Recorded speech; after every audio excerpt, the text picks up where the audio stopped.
Hello and welcome to the PowerFish podcast. I'm Ben. And I'm Fish. And you guys can currently see us because we've been recording video for several episodes now. But guess what? For the first time since the podcast's inception, we can see each other. Isn't that exciting? Dude. It doesn't affect anything to do with the viewer's experience, but it significantly affects the recorder's experience.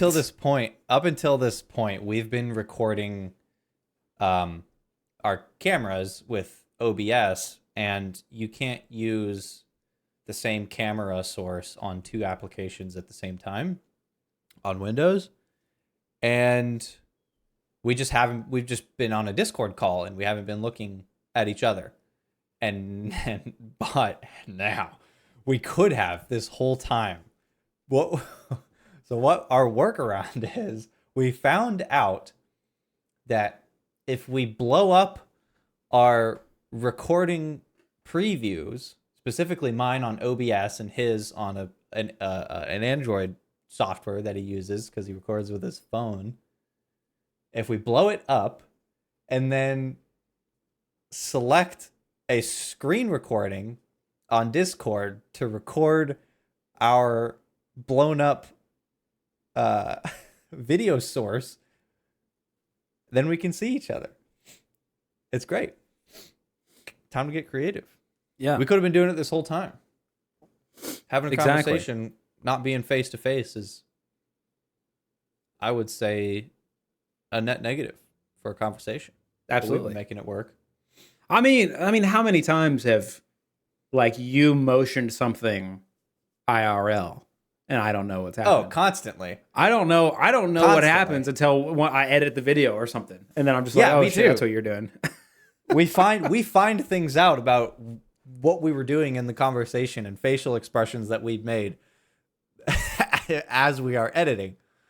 Right. Now, to go back to that, not only did we start this podcast because we are conversational, that's true, but also because you and I are both very animated. And yes, half of what being animated is something physical. Yeah, facial expression or, a gesture or whatever. Right. But so problem solved there. Speaking of remotely talking, there's this article I saw from Morning Brew. By the way, super cool thing, the Morning Brew.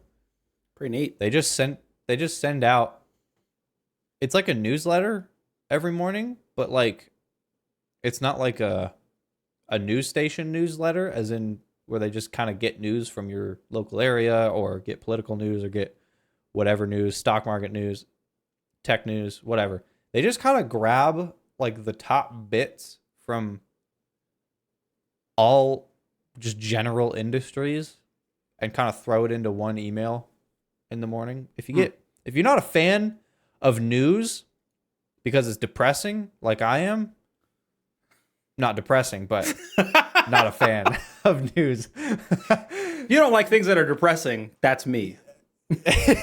Yeah. If you're not a fan of news like I am, then this is a great way to get it in a way that is not depressing. But anyway, what I was getting to is from Morning Brew, they put out an article a few days ago saying, is the remote work era over? And I'm curious as to your opinion on remote work in general, but apparently a lot of CEOs of some big companies that went predominantly, or at least significantly more remote during COVID, are kind of backpedaling. Amazon CEO Andy Jassy claimed the company is going back to the pre-COVID way of doing things to stimulate collaboration and strengthen culture. Those are very corporate phrases. The JP Morgan CEO, Jamie Dimon, one of those, has previously said remote work stifles spontaneous idea generation, which I think it drastically depends on the work. Yeah, that's a big one. But these are not isolated quotes. Companies are I think Tesla is another one of them. Elon Musk wants everybody to come back to work in the office for Tesla and for Twitter and stuff. But I'm a fan of remote. Yeah. I'm for remote. It seems to be almost unanimously bosses aren't. Do you think? I think it's just, my opinion on that is it's easier to manage somebody that you can yell at directly. Right. I was gonna say. So you think it's a control thing? Yeah. I mean, And I think how could it in not large be? part? I mean,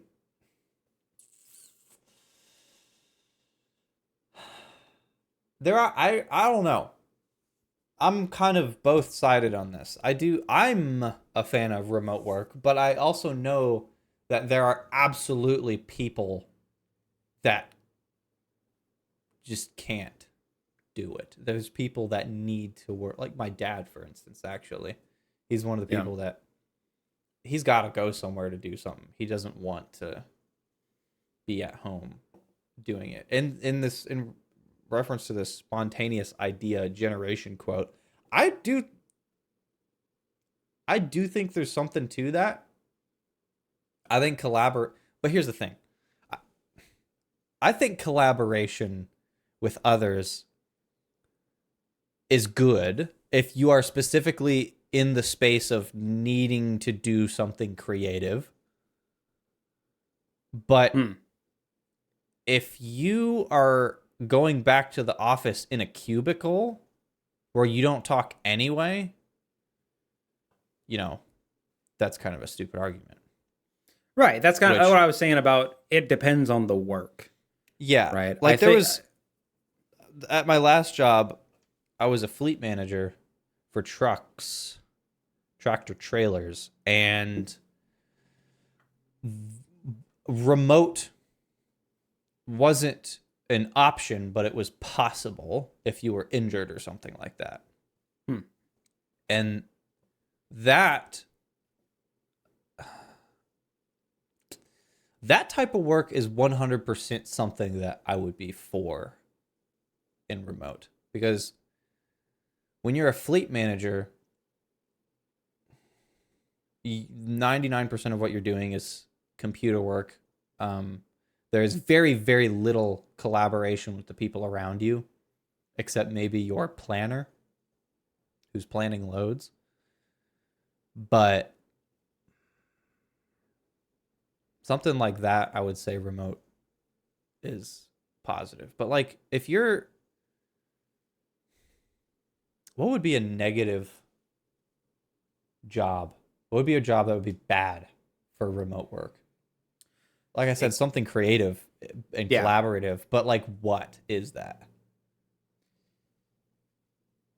Advertising, potentially. I think that you could do it remotely, definitely. But I think there is, for a lot of people, something very real about in-person collaboration to produce ideas. Yeah, I think that's a good example. Let me give you an example of, and I think I'd be a little more well equipped at it now. But I actually went remote for a job very, very briefly at one point in my life. It was the start of COVID, and I was like 18. I didn't have the skills or the discipline really necessary to probably do remote work very well, and this kind of showed in this situation. So I was effectively I was in youth development, and I essentially led a youth group once a week. So I was like a youth pastor in a way. Well, COVID hit, and that's not going to work, right? So they said, you are going to be remote. You're going to be a remote person. And I said, okay. But here's the problem. Here's the problem with this. 99% of my job became like, I don't even know what the word would be, like assistant level stuff. Like I had to like get files together and like not even plan things, just like compile. It was like compiling documents a lot of ways. And I was not equipped like AA stuff. Yeah, it became stuff. It became that, and so that was part of my job. And then the other part of it was doing the youth group teaching, but remotely, like over Zoom. And here's the two. I'll tackle these issues one by one. So the first thing with the youth group, that didn't work because nobody showed up. Because why would they? Yeah, They're obligated to go to youth group by their parents. Now it's like, stay home and sign in on your computer. No, I'm not gonna do that. Who's this Jesus guy? We don't want to learn about that idiot. But but the other side of that was a personal issue. It was a skill issue, even, you could call it. And I did not, at this moment in my life, have the mental capacity to sit in a familiar environment like home with all my video games and stuff and do boring ass nothing work. I found it very difficult. And I ended up quitting that job because of it, because they ended up being like, why are you taking so long to do tasks? And I'm just like, dude, I can't focus. I can't focus. And they were just like, well, okay. And then they're like, well, that's fine. You know, it's not, they said remote work's difficult for some people. And I was like, and as a matter of fact, I think I'm going to quit because I don't want to waste everybody, including my own time. I already had a second job anyway, so I could do that, but I quit immediately. I was like, I can't handle this. I think now that I'm an adult person and I've grown a little bit, I think I could force myself into the mentality of, I'm doing work, I need to cut myself off from outside stimulus and just do work at home. But I don't know. In that period of my life, it was a no-go. I couldn't do it. Dude, I guess you 5-6 years ago is the type of person that I was referring to when I said some people just can't do it. Yeah. But it is I absolutely can. It is, in my opinion, I can focus the best when I am in my own environment, on my own stuff. It is not hard for me to sort of isolate my mind on what I'm doing, specifically if it's work related, especially. Right. But I think a lot of that is because I was homeschooled. So like I was growing up learning this way. Right. So yeah, super, super easy for me. I prefer it. And continuing this article, it seems like most people do. It states, meanwhile, most workers are not keen on greeting Deborah from accounting with an awkward nod 5 times a week. A recent working paper from the University of Chicago found that top talent tends to ditch companies in response to return to office mandates. 73% of Amazon employees said, I wonder how many they actually polled. But it says 73% of Amazon employees said they're now considering switching jobs. But that might be exactly what the company wants, with some interpreting its back to office call as a way to slash headcount without paying severance, which is could easily see that. Yeah, that's something. If they don't want to do layoffs, that's something that these companies. Can I quick pause on that? Can I give you a story without naming any names because lawsuits? So I want to make sure I can say this. So my uncle works for a leading tech company of sorts. They had this mandate where not everybody was remote, but some people were. This doesn't necessarily have to do with remoteness. It has to do with relocation. But they had a bunch of employees who were about to hit their retirement age in the next several years. So what they did was they mandated all management has to relocate to their corporate office in their national headquarters in various locations like New York, Texas, California.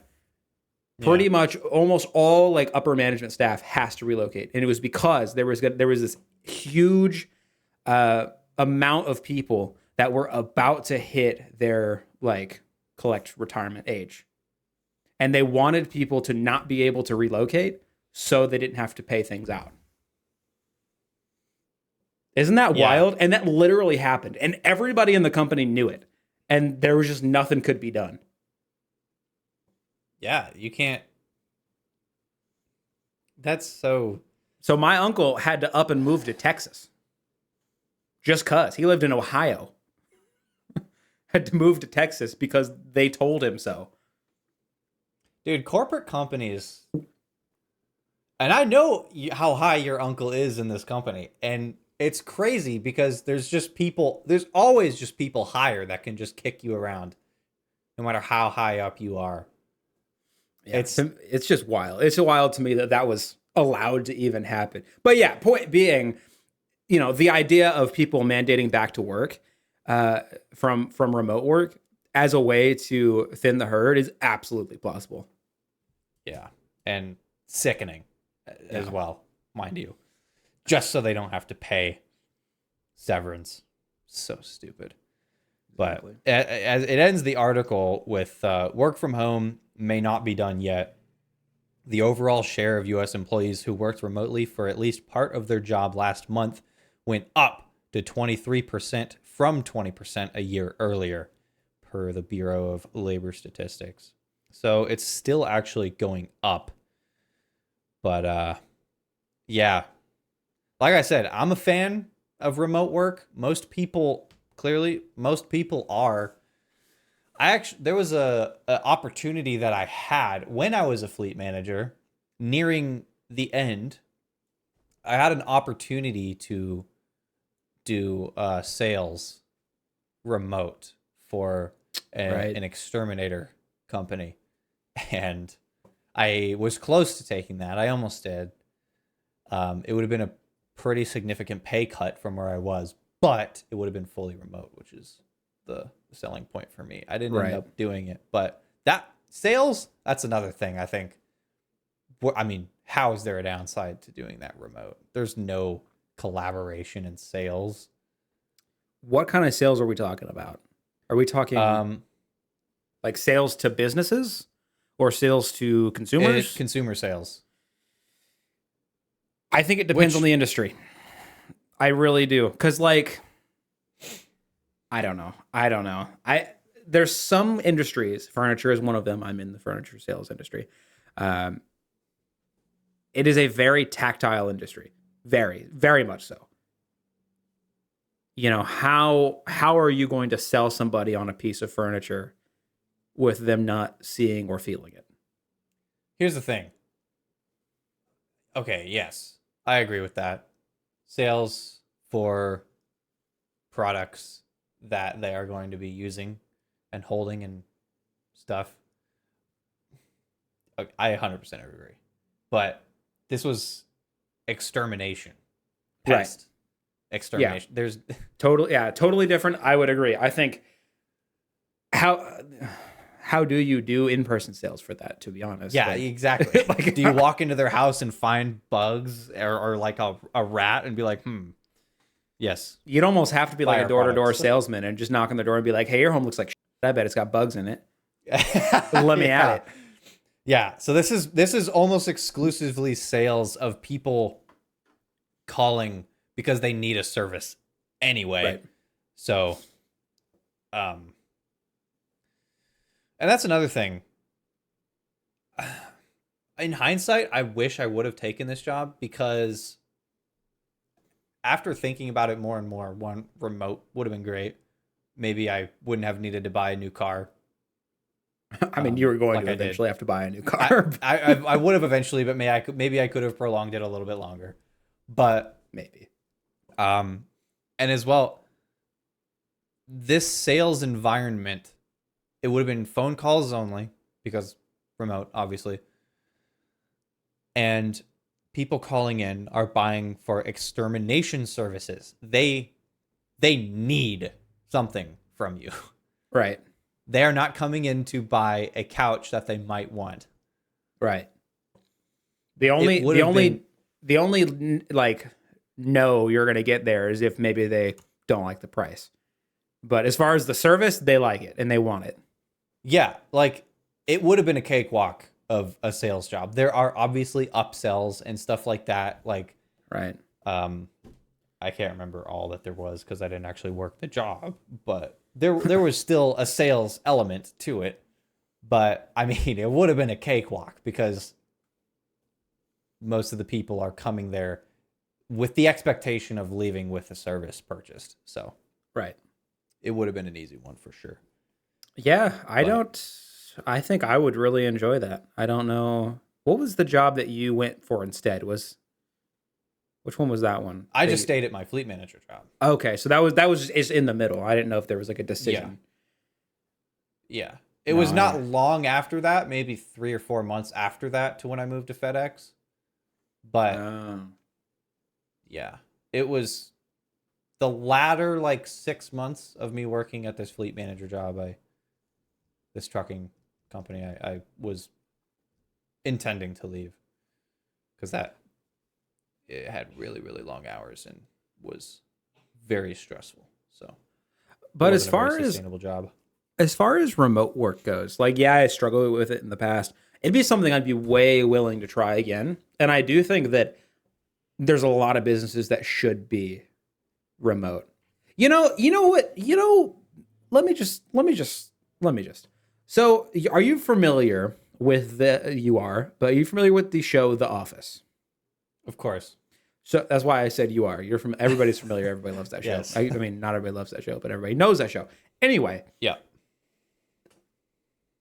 that is a stereotype of a standard office environment. And it always bothered me about the standard office environment. Because you see people in this stereotypical show, not only do they have to physically come to work out at a desk where all they do is answer phone calls, they also dress up to come to work. That is a thing in corporate offices, even if they're non-customer facing. Why? Yeah. I don't know about that. I just always was bothered by that. I think it's a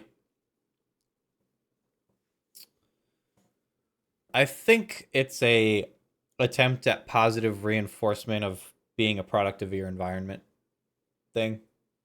Cleanliness, tidiness, good looking environment, stuff like that. I think that's a large part of it.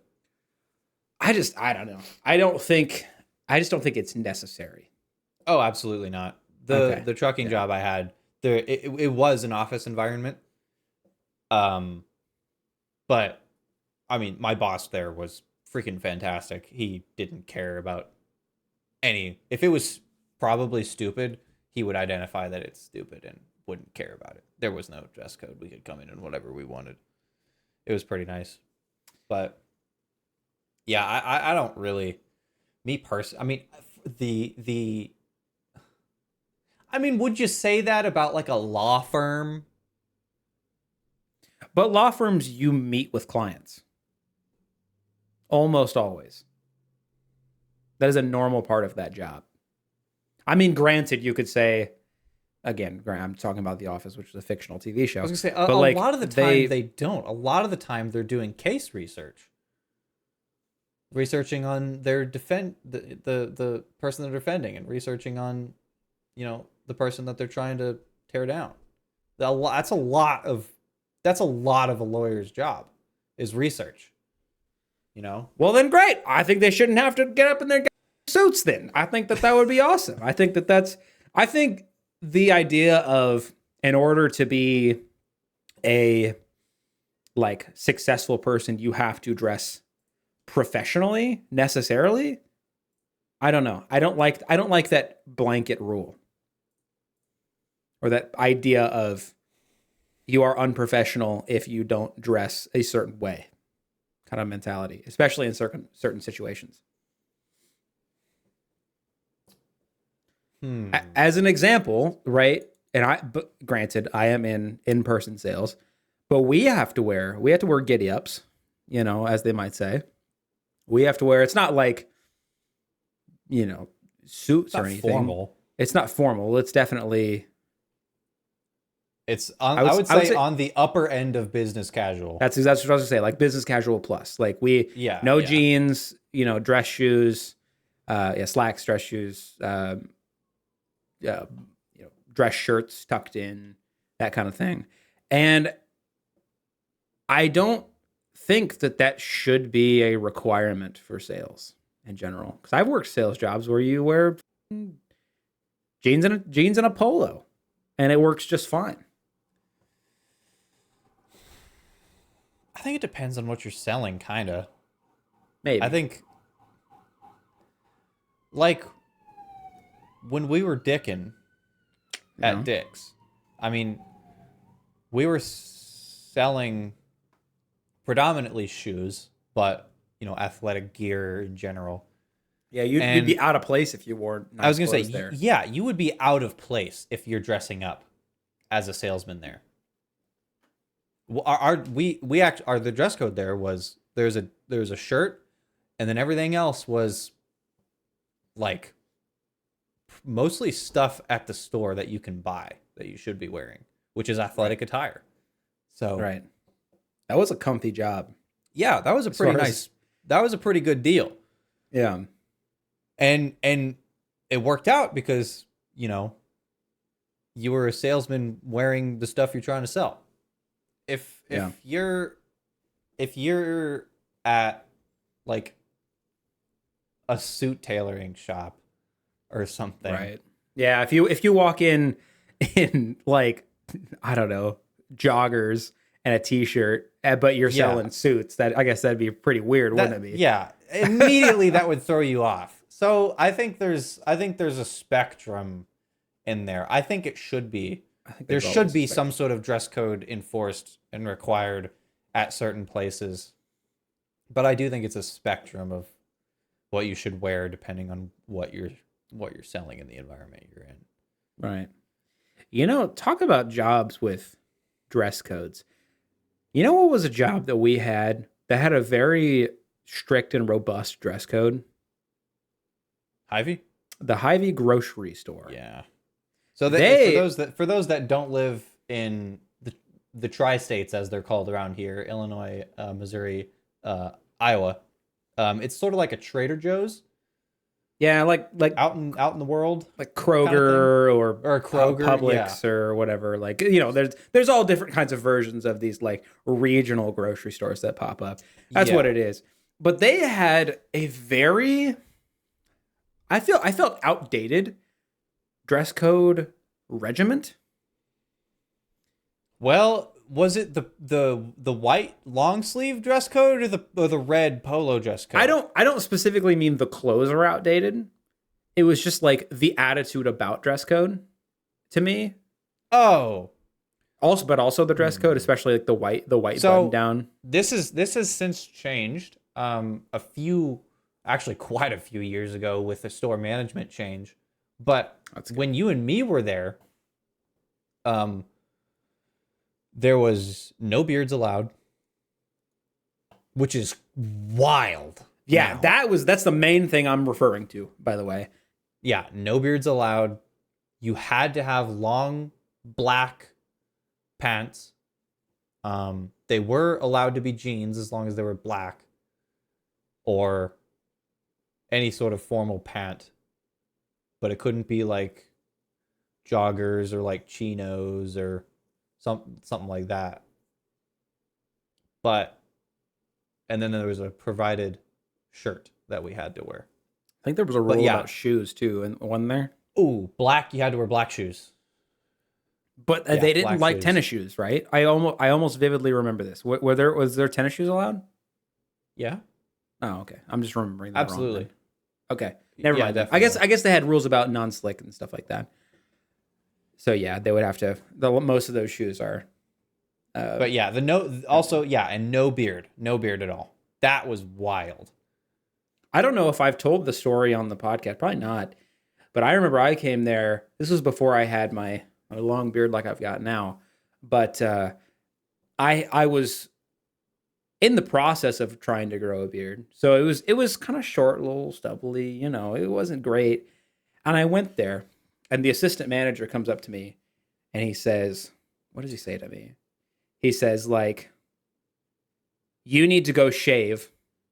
And however many minutes it takes you to go shave is coming out of your break, is what he told me. Dude, I know exactly who you're talking about. And he said this to everyone. He said it to I would shave So 2 days would go. So even at this time when we were like 17, my beard was exactly the same then as it is now. It's been this way since I was like, my patchy growing in period was like 14. Yeah. So I had a beard then as I do now, and it grew as it does now really fast. So if I shaved one morning, 2 mornings later, this guy would get me. He would say, I need to go shave. And they would have these like 50-cent piece of trash razors that you're bound to cut yourself with up in the company, the employee bathroom. And he would say that you need to go up there and shave, and whatever time you take is being taken out of your break type stuff. Yeah. Dude, this guy was tyrannical. Yeah. It's attitudes like that. And like you said, I think you said it's changed, which is good. I mean, Right, that is kind of a corporate mindset that I think that has store changed. is under new management now, and a lot has changed. But I think that used to be a lot more common. Like I think against facial hair situation. I think the more open and casual was that? Don't know. I really hope that it doesn't mix up here. What does that even say? Temperature too high to use camera. Hey, welcome back, guys. We had a technical issue, and we're back now. Phone overheated. Phone overheated. This is the problem with our foolproof plan. Hey, remember when we were talking about, I'm still adjusting my camera. I apologize deeply. Remember when we were talking about our foolproof plan that we are so creative about? Hey. The phone overheated. We were recording 4K 60 with it, and that proved to be a lot. So we're going to try 1080p 60 here forward.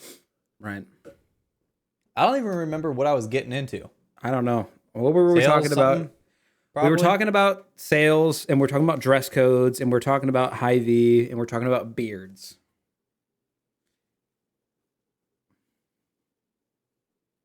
Yeah, I have no idea.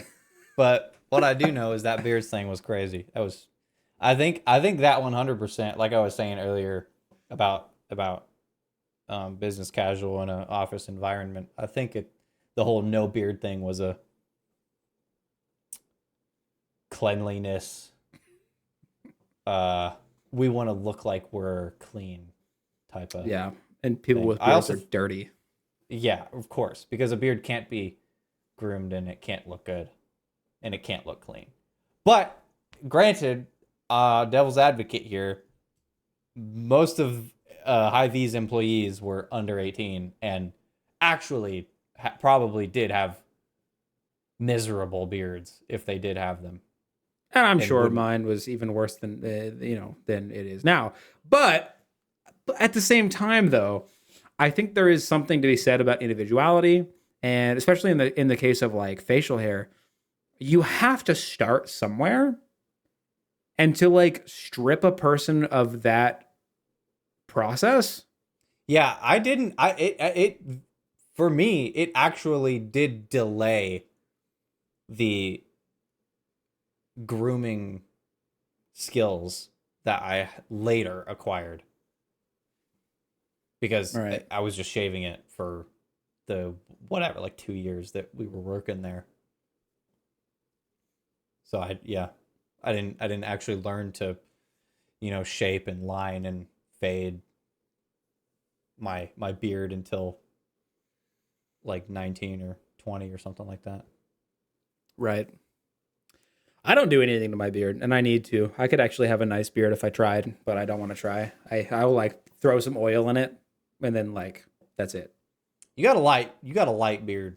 I do. I don't have. So with my beard, I have a beard because, well, I do like the way it looks on me, and also a big guy equals big, fat face. So having a beard, it's a good way to hide not having a jaw. Exactly. Yeah. And I've heard it described, the beard is a man's makeup, and I think that's maybe partially true. Yeah, I so think there's that's that reason. That's good. And also, as far as my beard goes, yeah, it is a thinner beard. But actually, I was projected to not have one at all. My every man in my family cannot grow one on both sides of my family. So you're a genetic anomaly, really. Yeah, the fact that I could grow anything is incredible, to say the least.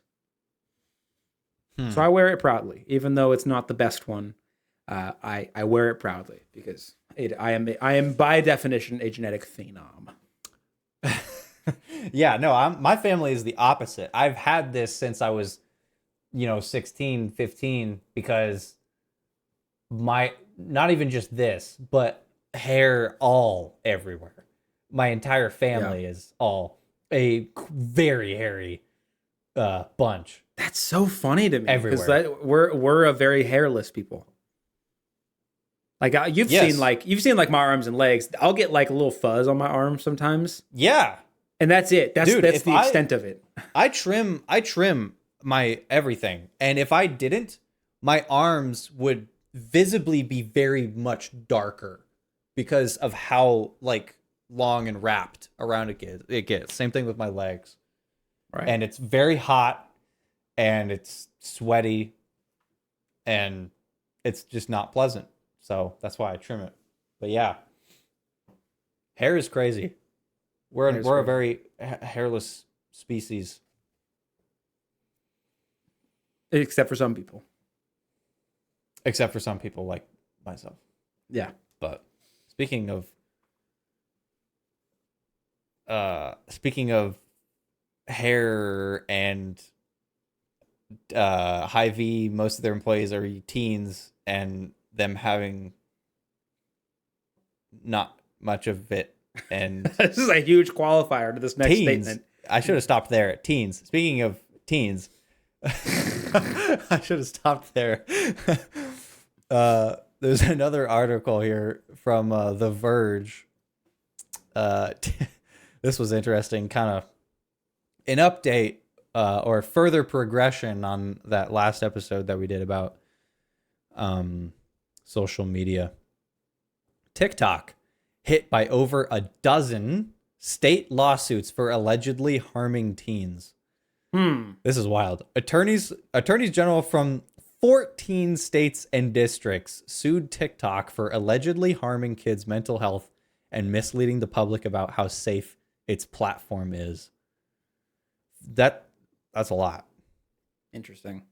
So they're getting sued by 14 different states. Let's see.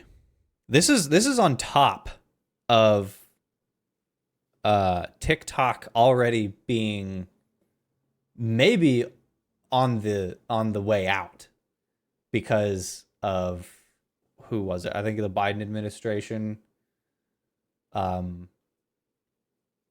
that they need to sell off their company to a US based sell TikTok to a US based company. Right now it's under ByteDance, which is I believe a Chinese company, and they're ruining the lives of children.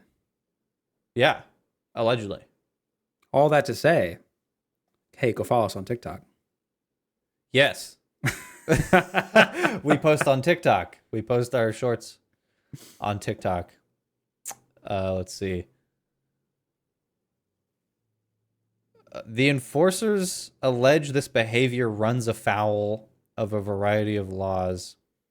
They claim TikTok violated the Federal Children's Online Privacy Protection Act, or COPPA, by profiting off of data from its kids under 13 to deficient policies and practices that have allegedly knowingly let minors on the service. The Department of Justice, the DOJ has been going crazy lately. They've also, a quick side tangent, the DOJ, not only did they sue Apple, which has proved net negative because not only is the iPhone 16 great, but iOS 18 is great. So, like, it's obviously been doing work. They're now suing Google saying they're a monopoly and potentially are going to need to sell off parts of their divisions Huh. to split up the company because they DOJ have goes hard. monopolistic. Dude, DOJ been going crazy lately. So here they are again. The Department of Justice also recently accused TikTok of violating COPPA in a separate lawsuit. And they say TikTok has misled the public about its safety for kids. The New York suit, for example, alleges TikTok violated state consumer protection law by marketing its 60-minute screen time limit as stricter than it actually is because teens can enter a passcode to dismiss it. Pretty sure that's a thing on all social media that have a time limit on them. So, okay, pause. So my girlfriend has a TikTok, and it's stupid. And she has a screen time limit on hers to quote unquote get her off the app because she gets sucked into it pretty hard. Yeah. This happens on a daily basis. I'll be watching her scroll through TikTok and then it pops up time limit reach. And then she hits one button, disable time thing. And then it keeps going. Yeah. These time. things are stupid. And every single time I go, hey, why do you have, if you're just going to ignore it, why do you have that on your phone? And she's just like, well, it's to make sure I don't go too long. I was like, but you just ignored it. Well, and then at that point, she's just like, well, I'm an adult and I do whatever I want. And that's true. But the point being that that's ridiculous that you could just hit a button and just continue on with your life doing what you were doing. Yeah. And the DOJ is bringing up that very thing in this. But like I said, I'm pretty sure that's a feature of all social media, not just TikTok, which actually I have more opinions on that. But it continues. The suit also claims TikTok failed to warn users about the dangers of using beauty filters and misrepresenting its platform as not geared toward children, despite having largely child-directed content, which is true, but there's also a lot of not child-directed content. How do you classify a child-directed content?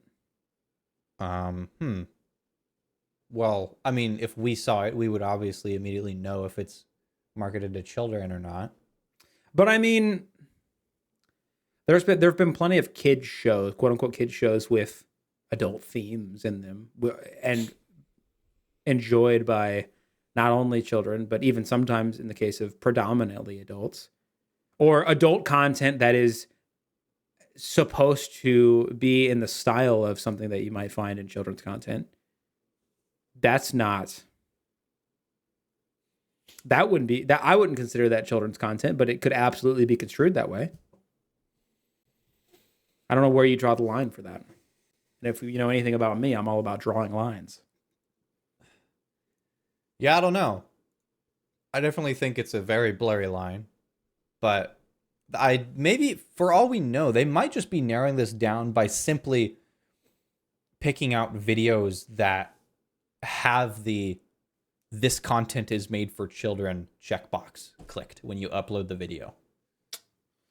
You know? But is that going to do anything? Well, according to this, it's being pushed. Even things that aren't made for children are being pushed to children anyway.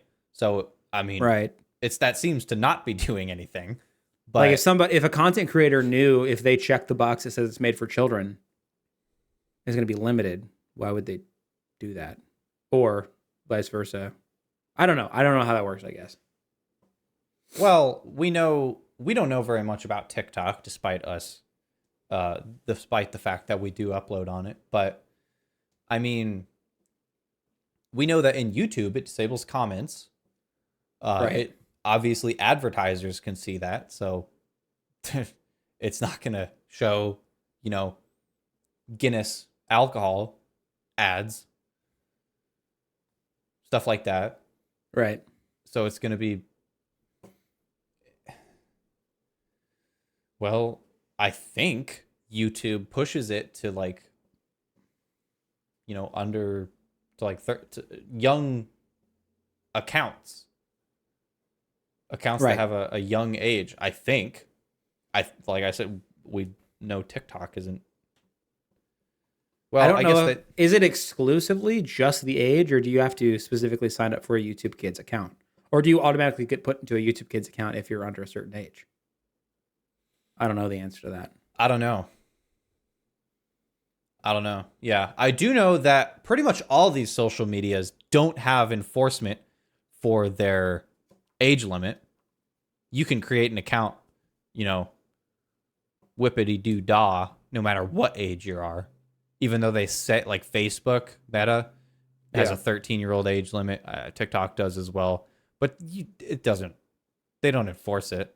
That's why I don't have access to my original Facebook account. Is because I set it to a random age that was older than me, and then now I didn't know what that age was. So when they like go through an account recovery thing, they ask for like personal information about me, but my age is not my age. So I don't know what I said my age was. So they're just like, nah, you're not real. I got booted off of PayPal once. I was under PayPal has an 18 age limit, and as it should, being a financial app. Yeah, I was under 18. I made a PayPal account, and to do some things on PayPal, you have to prove you are who you say you are, whether that be take a photo of your license or whatever else. Right. And that's what I did. And it has your birth date on it. So they locked me out. But I got it back once I was 18. But so that's kind of funny. But yeah, no. The specifically on the government stating that TikTok needs to sell to a different company, ByteDance needs to sell TikTok to a different company. I don't agree with that. As much, I mean, I hate TikTok as much as the next person. That is kind of wild, isn't it? Yeah, Like, dude, that's insane. like the government just says, the government of a nation that you're not a part of. A capitalist nation. Yeah. And they're just like, sell your stuff. Like, this is getting into exactly why I don't like this. Like I said, when I first heard about this, I was like, yes, screw TikTok.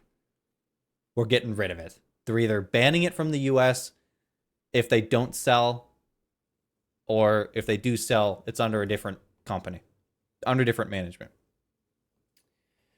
But as you think about it more, we're in a capitalist nation, in a democracy, and the government is now picking what company gets to be here, which is extremely undemocratic. Right. So, you know, if this is just step one to if the government now decides what companies get to be here and, you know, stuff like that, that's a slope that I don't want to go down.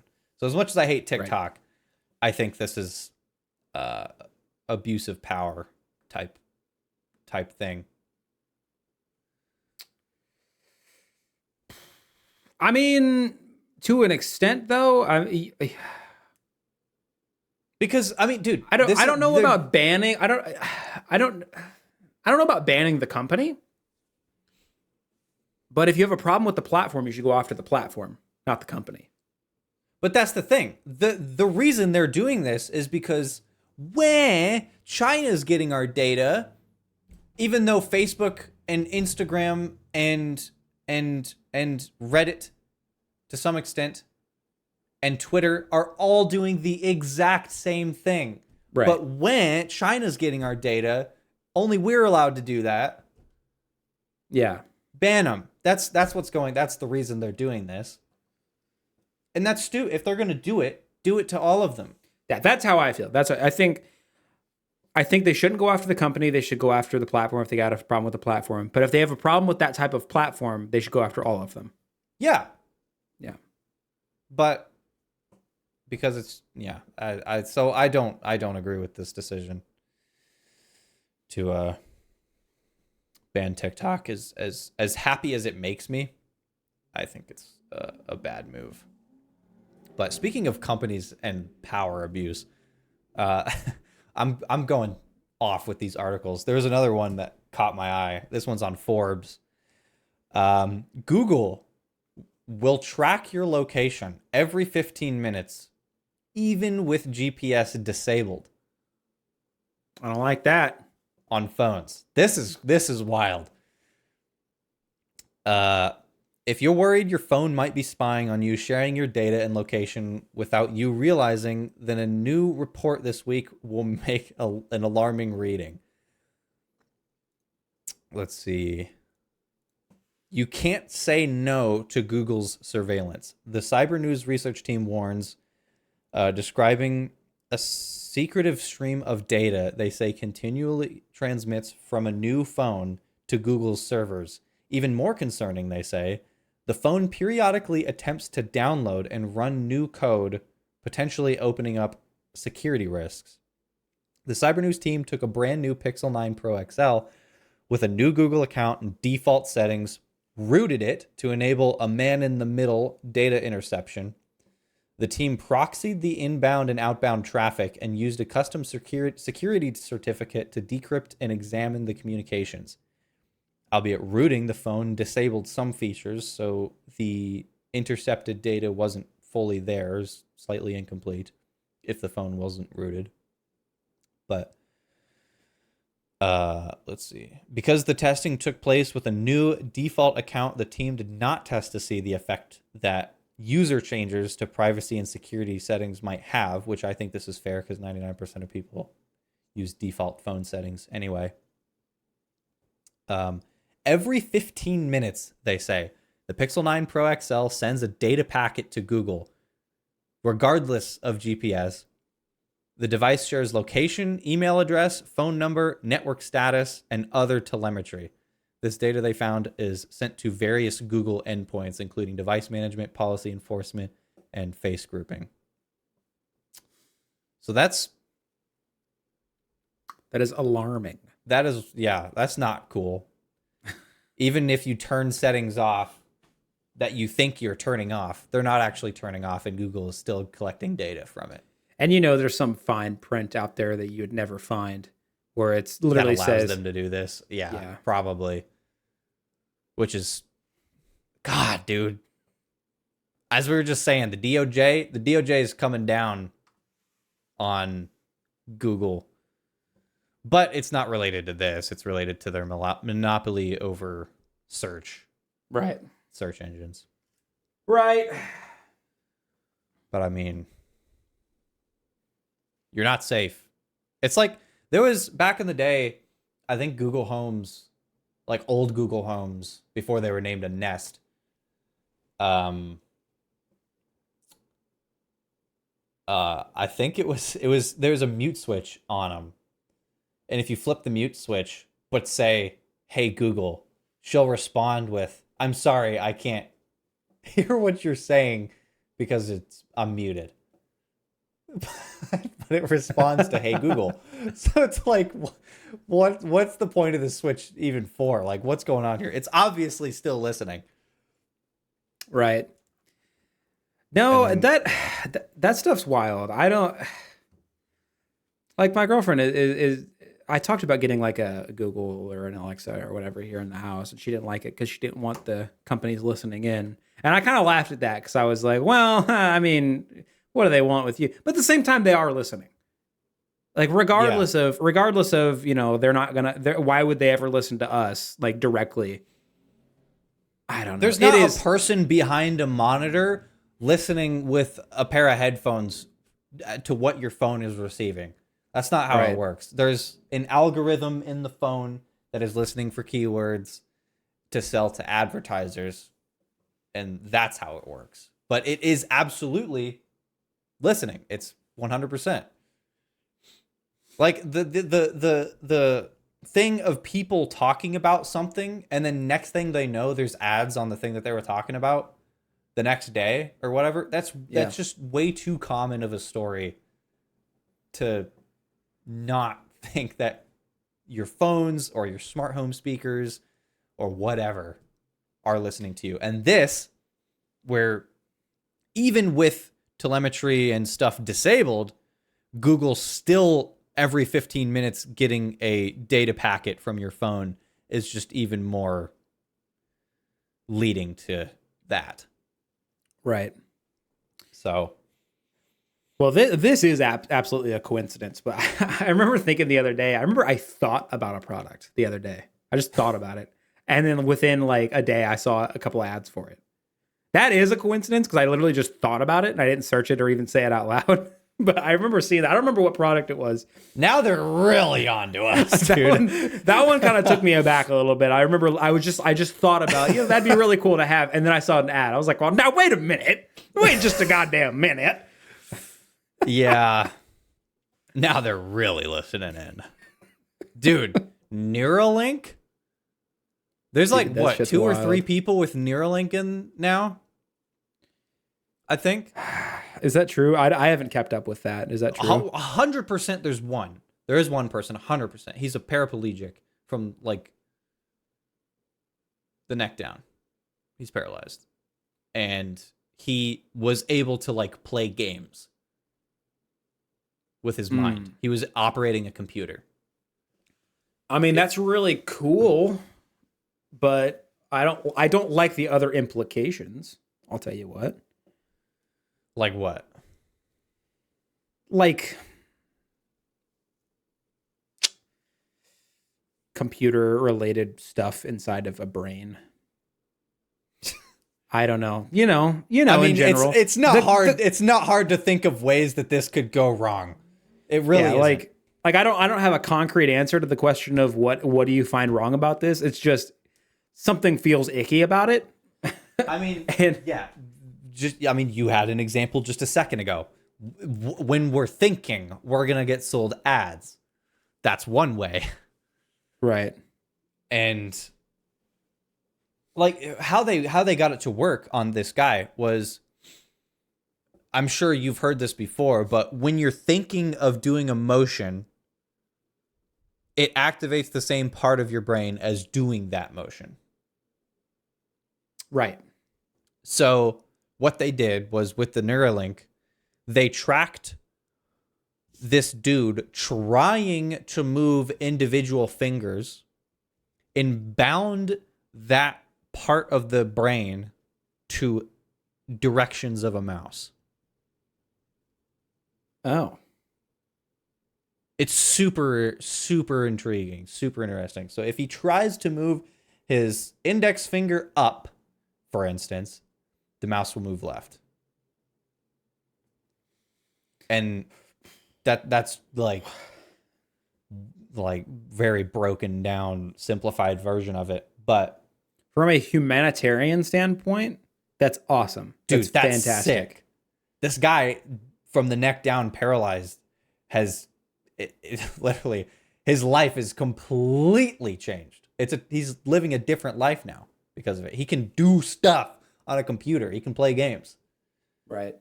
Like already. And I'm pretty sure there's a second guy too. I don't know anything about him, but they're predominantly putting these in only as disabled enhancements, pretty much. They're putting it in people that are disabled in some way to enhance them, which is the correct right way to do it, I would say.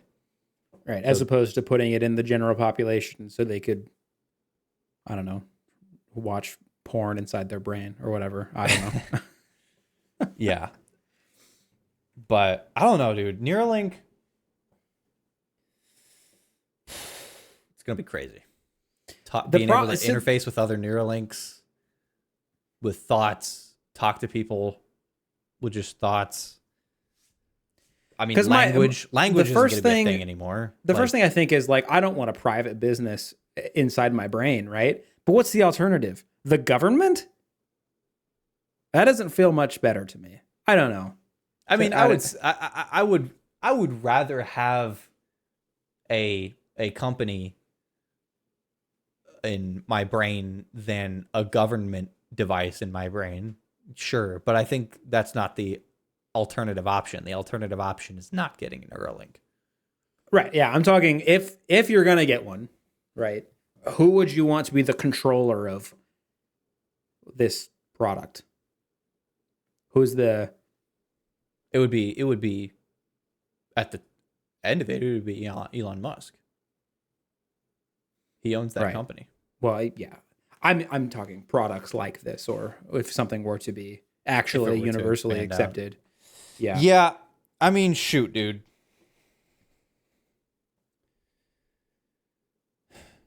I don't trust, and I don't think anyone does. I don't trust companies enough to prioritize what's best for the person over profits, because time and time and time and time and time and time and time again, companies prove that they will take profits 10 times out of 10 over Right. what's best for the people. So Right. I don't think I would ever get it unless there is I don't even know what it would be, but there would have to be some huge change. It would have to be able to drastically improve my life, and I would have to see so many instances of people getting this, and it's not negative. It doesn't have a negative outcome. Yeah, I would need to see a proven track record of this not being potentially life ruining, of getting served ads in my head while I take a dump. You know? Yeah. No, if any of that is possible with this, with advertisers and stuff like that, there's no way I would be involved in that. No way. No. Like I don't think they've linked it up to like visual right. stuff. So like it doesn't like project a HUD or anything like that. I don't Right. know No, if we're they know how we're to do talking that, but strictly how Strict- the brain can interact with technology, yeah. which so far I find I can think of few ways that that's negative. We're all we're doing is extending the power of the brain, which is great, but it depends on what is the end result of that. Yeah, I mean, we know how to interface with Neuralink, and then Neuralink being a chip can then interface out to effectively anything technology from there. Right. So like how long is it before like quadriplegics are going to be able to have a Neuralink that's interfaced with metal legs, with Right. with motorized joints. Yeah, And the no, next thing you know, they have legs again. That's that's crazy. where my mind goes. I mean, they can already kind of do that. I mean, there's not with people that are completely paralyzed, but if like with bionic limbs and things like that nature, they can sense what the muscles and the rest of the body are doing to up to that point, and then kind of complete the process. I don't know if you've seen this before. Like if somebody loses an arm, Mhm. even in the upper portions of their arm, there are still muscles that are going to those functions. And trying to move the arm like normal, the body still is moving that way, and the piece of technology can still interact with the movements of the body and kind of complete the process for the rest of the prosthetic limb. So somebody who is literally missing, their hand and maybe part of their forearm can move their fingers. So we're like part of the way there already. I'm almost certain I've seen that, which that's wild. That's wild stuff. Yeah. And something like Neuralink would just make that way better. That would make that not only faster, probably, and more efficient, but probably just more accurate. Yeah, more control. More control, and It's literally reading. It's attached to your brain. It's literally knowing what you're trying to think. yeah, you're not relying on the rest of the body to give signals. You're literally just going right to the source Right. and getting those signals. Yeah, that's wild. And I'm interested in it. Like I said, from a humanitarian aspect, I'm very interested. Also, from a humanitarian aspect, I'm very nervous. And I think that's kind Right. of the general feeling about. I think that's the general consensus of pretty much everybody, really. is that it's really astounding to see that it's already implemented in somebody with fantastic success, and his life is already changed. But 30 years go by, who knows who's going to have access to what you're going to be able to think. Right. I agree. Well, I think we're at a good enough stopping point here. We've definitely gone full doomsday with this episode. Yeah. Yeah. First my camera cuts out twice, and it's the end of the world. Both of those problems. And we're all going to become brain zombies. And I'm all for it. Well, thank you everybody so much for watching / listening. Let us know, do you want a computer in your brain? First and foremost. What do you think about that? What do you think about that? And would you be first in line? But we will catch you in the next one. Peace out. See ya.